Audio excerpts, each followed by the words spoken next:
Muling nagangas ang former WBO challenger Saul Sanchez sa ating pambatong si Cuadro Alas na kung saan sa inaasahang pagdating nito sa bansang Japan sa susunod na linggo ay susubukan raw nitong dalhin ang 5 metrong kadenang bakal na kanya raw madalas na sinusuot sa ring walk tuwing may laban sa Mexico.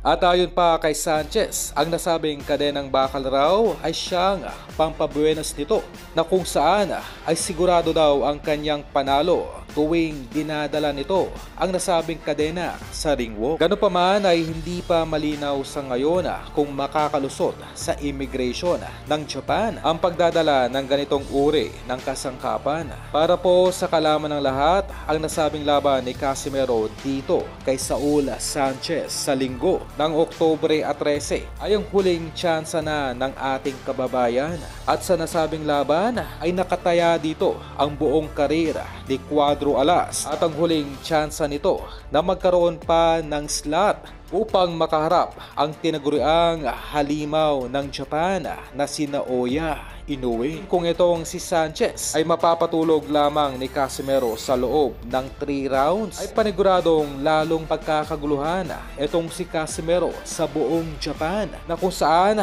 ay lalong puputok pa ang pangalan nito hindi lamang sa Japan kundi maging sa Amerika.